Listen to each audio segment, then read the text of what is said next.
रहेगा? किस उपलक्ष्य में रहेगा? ऊधम सिंह शहीदी दिवस, जयंती नहीं, शहीदी दिवस। इस दिन वो शहीद हुए थे बेटा। कब? 31 जुलाई को। प्यारे विद्यार्थियों, ऊधम सिंह का जन्म 26 दिसंबर 1899 को पंजाब के सुनाम में हुआ। उनका बचपन का नाम शेर सिंह था। वो बहुत छोटे थे तब उनके माता पिता की मृत्यु हो जाती है और उनका पालन पोषण करने वाला कोई भी नहीं था। तब उनको अनाथ आश्रम में छोड़ दिया जाता है और वो बड़े ही परिश्रमी बच्चे थे, बड़े मेहनती थे। तो जब वो अनाथ आश्रम में थे तो वहां पर उनको नाम दे दिया जाता है ऊधम सिंह। क्या नाम दे दिया जाता है? ऊधम सिंह। और वहां उस समय बेटा क्या होता है कि 13 अप्रैल सन 1919 को वैसाखी वाले दिन जलियांवाला बाग में रोल टैक्स के विरोध में हमारे देश के नागरिक इकट्ठे हुए थे। एक आम जनसभा थी और जनरल डायर ने उस जलियांवाला बाग में उन 20,000 लोग थे लगभग, उनके ऊपर गोलियां बरसवानी शुरू कर दी। और प्यारे विद्यार्थियों, उसमें कोई भी रास्ता नहीं था बाग से बाहर निकलने का। सिर्फ एक 3.5 फुट का रास्ता था, वो उस जनरल डायर ने बंद करवा दिया। तो उसमें लगभग 18 मिनट तक गोलियां चली और उसमें लगभग 2000 व्यक्तियों को तो वो गोलियां लगी। बाकी वहां भगदड़ मच जाती है क्योंकि बच्चे, बूढ़े, जवान, महिलाएं वहां पर सब थे। वहां एक कुआं था बेटा, उस बाग में बहुत से लोग अपनी जान बचाने के लिए उस कुएं के अंदर कूद गए और बहुत से लोगों ने सोचा कि क्यों ना हम दीवार को फांद कर कूद जाएं, तो वो भी इस तरह वो ऊपर नहीं कूद सके। यानी हजारों की संख्या में वहां नरसंहार हुआ बेटा। तो उस भीड़ में एक ऊधम सिंह नाम का बच्चा था जो 14-15 साल का बच्चा था। उसने उस नरसंहार को देखा और प्यारे विद्यार्थियों, उसने उसी दिन कसम उठाई कि जिसने ये आदेश दिया है इन निहत्थे लोगों को मारने का, मैं इसको मौत के घाट उतारूंगा। धीरे धीरे जब ऊधम सिंह बड़े होते हैं तो उनके अंदर क्रांतिकारी भाव थे उनके। वो एक गदर पार्टी को ज्वाइन करते हैं और वे बेटा बढ़ई का काम करते हैं, कारपेंटर का, एक लुहार का काम करते हैं, औजार बनाने का, और इस तरह से अपनी आजीविका चलाते हैं वो। और सन 1924 से 1927 तक वे अमेरिका में रहे बेटा। और जब वो भारत आते हैं तो वो क्रांतिकारी दंगे करने के कारण वो पकड़े जाते हैं और 5 साल के लिए उन्हें जेल में बंद कर दिया जाता है। भगत सिंह भी उस समय जेल में थे।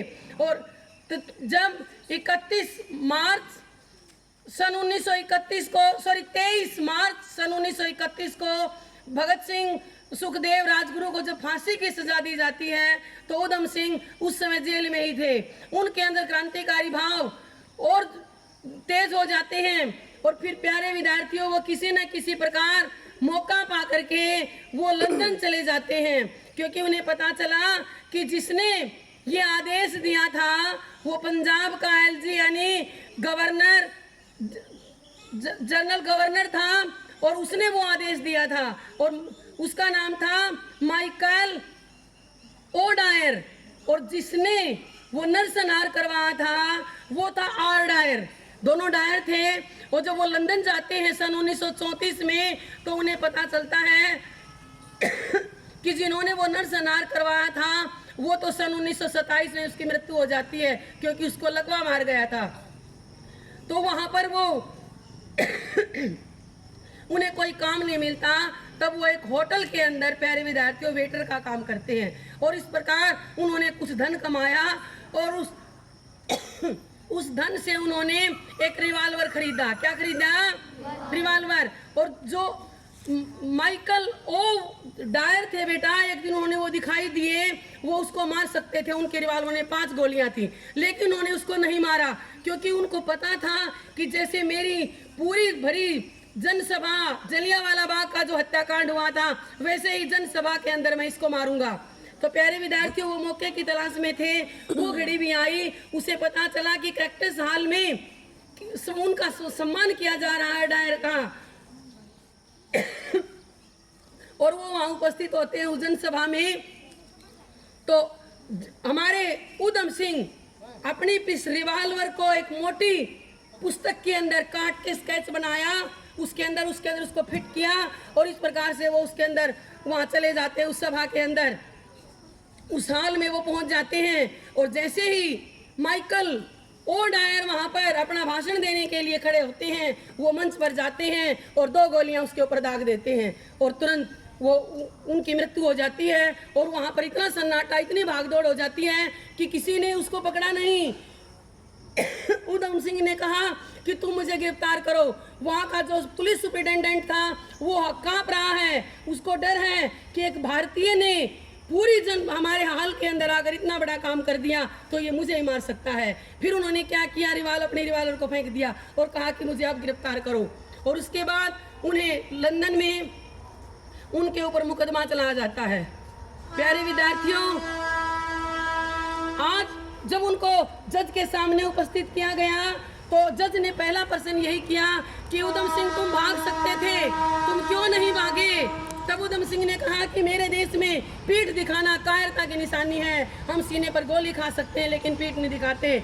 और कहा कि अगर तुम भाग कर चले जाते तो इससे तुम्हारे हिंदुस्तान में जाकर तुम हजारों उधम सिंह पैदा कर सकते थे, लोगों में जोश भर सकते थे। तब उन्होंने कहा कि जब मुझे मृत्युदंड दिया जाएगा तो उस समय हजारों नहीं लाखों उधम सिंह मेरे देश में पैदा होंगे, मुझे इस बात का गर्व है। और प्यारे विद्यार्थियों, उन्होंने मुस्कुराते मुस्कुराते उस फांसी के फंदे को चूम लिया। जल्लादों ने नकाब नहीं पहनाया, उन्होंने खुद नकाब पहन लिया और फांसी के फंदे पर हंसते हंसते झूल गए। तो प्यारे विद्यार्थियों, आज उनकी शहादत का दिन है। मैं आज उनको सत सत नमन करती हूँ।